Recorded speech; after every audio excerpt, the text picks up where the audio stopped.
BJP को लेकर के कि भाई जिसके प्रदेश अध्यक्ष पर ही मर्डर का आरोप लगने लगे, जिसके प्रदेश अध्यक्ष पे एक माइनॉरिटी इंस्टीट्यूशन को हथियाने का आरोप लगने लगे, जिसके प्रदेश अध्यक्ष पहले कांग्रेस में होते हो और तमाम पार्टी के नेताओं को सेट करके, ब्यूरोक्रेट को सेट करके उस कॉलेज को उन्होंने हथियाने का काम किया है, इस तरह का आरोप लगने लगे। चुनाव से पहले अगर बीजेपी पर इस तरह के आरोप विपक्षी नेता लगा रहे हो तो केंद्रीय नेतृत्व का परेशान होना लाजमी।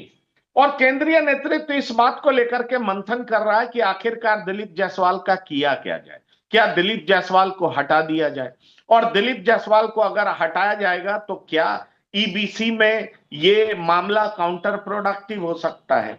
दिलीप जायसवाल को हटाएगा कौन? जिस तरह प्रशांत किशोर ने इस मुद्दे को सामने रख करके बीजेपी को घेर दिया है, उसके बाद से प्रदेश इकाई के बीजेपी के बड़े नेता इस मुद्दे पर कुछ भी बोलने से बच रहे हैं।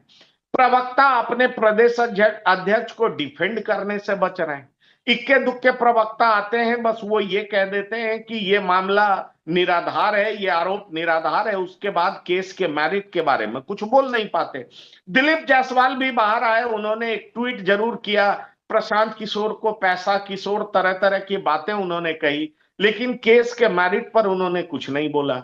माइनॉरिटी इंस्टीट्यूशन हथियाने के आरोप पर उन्होंने जम करके बोला नहीं, और जाहिर तौर पर इसी वजह से बीजेपी के कार्यकर्ता डिमोरलाइज्ड हैं, प्रवक्ता डिमोरलाइज्ड हैं। जिस तरीके से प्रशांत किशोर एक किस्त दूसरी किस्त बाहर निकाल रहे हैं, उसके बाद तो प्रदेश अध्यक्ष के लिए कोई जगह ही नहीं बच जाता हूं कि दिल्ली में दिलीप जायसवाल को लेकर के भी कौतूहल है, असमंजस है, बिहार का चुनाव कैसे जीता जाएगा इसको लेकर के चिंता है।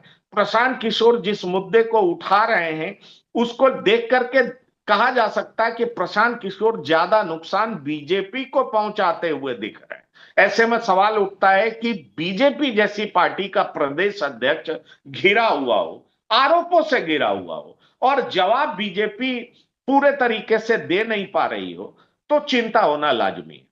प्रशांत ने वही हिट किया है जहां प्रशांत को हिट करना चाहिए। ऐसा अंदर खाने बीजेपी के कई नेता बोलते हैं। दरअसल वो ऐसा इसलिए बोलते हैं क्योंकि उनको लगता है कि चाल चलन चरित्र और चेहरा जिस पर प्रशांत किशोर ने हिट किया है, दरअसल बिहार में बीजेपी के कुछ नेताओं द्वारा ये एक्सपोज किया जा रहा है, क्योंकि पास्ट में उनका चरित्र, उनका रिकॉर्ड ऐसा ही रहा।